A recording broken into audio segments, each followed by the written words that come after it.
మన దేశంలో 1950 జనవరి 26 తారీఖున రాజ్యాంగం అమలైంది. సో, దానికి గుర్తుగా జనవరి 26 తారీఖున రిపబ్లిక్ డేని సెలబ్రేట్ చేసుకుంటారు.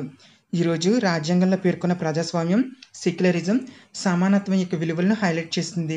ఇండిపెండెన్స్ డే లాగే రిపబ్లిక్ డే కూడా దేశభక్తిని, ప్రజాస్వామ్యాన్ని గుర్తు చేసే ఒక ప్రత్యేకమైన రోజు. రిపబ్లిక్ డే సెలబ్రేషన్ న్యూఢిల్లీలోని కర్తవ్య పాత్లో రాష్ట్రపతి జాతీయ జెండా ఆవిష్కరణతో ప్రారంభమవుతుంది. ఈ రిపబ్లిక్ డే సెలబ్రేషన్లో భారతదేశ రక్షణ శక్తి సామర్థ్యాలను చూపించే విధంగా ఆర్మీ, ఎయిర్ ఫోర్స్, నేవీ వాళ్ళ స్ట్రెంగ్త్ని చూపిస్తూ మిలిటరీ పెరేడ్ చేస్తారు. ఇందులో ట్యాంకులు, క్షిపణులు, విమానాల వంటి సైనిక పరికరాల శ్రేణి కూడా ఉంటుంది. ఇది దేశ బలాన్ని, సంసిద్ధతను ప్రతిబింబిస్తుంది. మిలిటరీ పెరేడ్ దేశ భద్రతా దళాల సామర్థ్యాన్ని మాత్రమే కాకుండా మన దేశ సాంకేతిక మరియు రక్షణ రంగ పురోగతిని కూడా ప్రతిబింబిస్తుంది. అలాగే మన దేశంలో ఉన్న రాష్ట్రాలు, కేంద్రపాలిత ప్రాంతాలు వాళ్ళ ప్రత్యేక సాంప్రదాయాలు, పండుగలను, విజయాలను వర్ణించే టేబుల్ లాక్స్ ప్రదర్శన కూడా ఉంటుంది. రాష్ట్రాలు ఈ కార్యక్రమంలో పాల్గొంటాయి. ఈ ఉత్సాహభరితమైన ప్రదర్శనలు దేశం యొక్క సాంస్కృతిక వైవిధ్యాన్ని, దేశ ఐక్యతను హైలైట్ చేస్తుంది.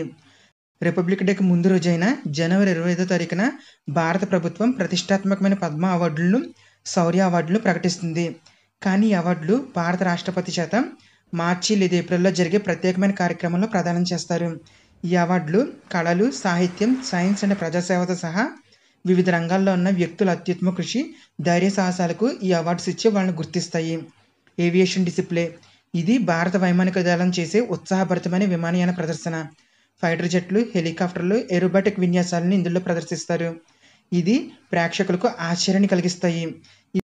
ఈ ప్రదర్శన భారత వైమానిక దళం యొక్క పరాక్రమాన్ని ప్రదర్శించడమే కాకుండా దేశ రక్షణ సామర్థ్యాలపై గర్వాన్ని, విశ్వాసాన్ని కలిగిస్తాయి. జనవరి 29వ తారీఖున రిపబ్లిక్ డే సెలబ్రేషన్ ముగింపు వేడుకలు జరుగుతాయి. దీన్నే బీటింగ్ రిట్రీట్ సెరమోనీ అని కూడా అంటారు. ఈ కార్యక్రమం న్యూఢిల్లీలోని విజయ్ చౌక్లో జరుగుతుంది. ఇందులో భారత సైన్యం, నావికా దళం, వైమానిక దళం వారి ప్రదర్శనలు ఉంటాయి. ఈ వేడుక రిపబ్లిక్ డే సెలబ్రేషన్కి అధికారిక ముగింపును సూచిస్తుంది. అలాగే మన దేశం యొక్క రిచ్ మిలిటరీ స్థాయిని కూడా గుర్తు చేస్తుంది. రిపబ్లిక్ డేని ఒక ఢిల్లీలోనే కాదు, దేశవ్యాప్తంగా సెలబ్రేట్ చేసుకుంటారు. రాష్ట్రాల్లో అయితే గవర్నర్స్ జాతీయ జెండా ఆవిష్కరణతో ప్రారంభిస్తారు. నేషనల్ సెలబ్రేషన్కి ఢిల్లీ ఫోకల్ పాయింట్గా ఉంటుంది. ఇప్పుడు రిపబ్లిక్ డేకి కారణమైన భారత రాజ్యాంగం గురించి కూడా కొంచెం తెలుసుకుంటే ఈ వీడియో ఇంకా క్లియర్గా ఉంటుంది ఫ్రెండ్స్.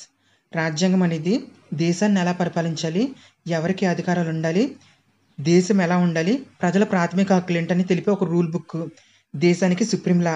దేశ పరిపాలన అంతా రాజ్యాంగం మీదే బేస్ అయి ఉంటుంది. పరిపాలన వ్యవస్థకి ఒక ఫ్రేమ్వర్క్ని ప్రొవైడ్ చేస్తుంది. 1947లో దేశానికి స్వాతంత్రం వచ్చిన తర్వాత ఇండియాకి సొంతంగా రాజ్యాంగం లేదు. సో భారత రాజ్యాంగాన్ని రూపొందించడానికి 2 సంవత్సరాల 11 నెలల 18 రోజులు టైం పట్టింది. ఈ గ్యాప్ మధ్యలో అంటే 1947 ఆగస్టు 15 నుండి 1950 జనవరి 25వ తారీఖు వరకు బ్రిటిష్ కాలంలో తయారైన భారత చట్టాలు అమల్లో ఉండేవి. భారతదేశానికి కొత్త రాజ్యాంగాన్ని రూపొందించడానికి 1946లో రాజ్యాంగ సభ ఏర్పడింది. ఆ టైంలో ఈ రాజ్యాంగ సభలో మొదటిగా 389 సభ్యులు ఉండేవాళ్ళు. ఇండియా, పాకిస్తాన్ విడిపోయిన తర్వాత ఈ సంఖ్య 299 మందికి మారింది. రాజ్యాంగ సభ్యులందరూ well educated and different regions, communities, political background నుండి వచ్చిన వాళ్ళు. రాజ్యాంగంలోని వివిధ అంశాలను పరిష్కరించడానికి రాజ్యాంగ సభ 22 కమిటీలను ఏర్పాటు చేసింది. చాలా సమావేశాలు, చర్చలు జరిగాయి. చాలా దేశాల రాజ్యాంగాలను కూడా స్టడీ చేశారు. ఈ కమిటీలన్నింటిలో ముఖ్యమైనది డ్రాఫ్టింగ్ కమిటీ. దీనికి అంబేద్కర్ చైర్మన్గా ఉన్నారు. మొత్తం 7 సభ్యులు. వీళ్ళందరూ చట్టం, పాలనలో నైపుణ్యం కలిగిన వాళ్ళు. బిఆర్ అంబేద్కర్ ఈ కమిటీకి అధ్యక్షత వహించారు. అంబేద్కర్ని భారత రాజ్యాంగ నిర్మాతగా భావిస్తారు. ఈ డ్రాఫ్టింగ్ కమిటీ రాజ్యాంగం యొక్క ఫైనల్ కాపీని రూపొందించింది. తర్వాత డ్రాఫ్టింగ్ కమిటీ రాజ్యాంగం యొక్క ఫైనల్ డ్రాఫ్ట్ని రాజ్యాంగ సభకు పంపిన తర్వాత రాజ్యాంగ సభ ఆ ఫైనల్ డ్రాఫ్ట్ మీద కొన్ని డిస్కషన్స్, డిబేట్స్తో మోడిఫికేషన్ చేసి 1949 నవంబర్ 26వ తారీఖున ఈ ఫైనల్ డ్రాఫ్ట్ని భారత రాజ్యాంగంగా ఆమోదించింది. 1950 జనవరి 26వ తారీఖున భారత రాజ్యాంగం భారతదేశం అంతటా అమల్లోకి వచ్చింది.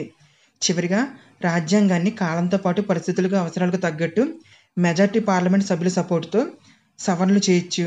కానీ రాజ్యాంగం యొక్క బేసిక్ స్ట్రక్చర్ అంటే secularism, democracy, judicial review, fundamental rights లాంటి వాటిని మార్చడానికి వీలుండదు.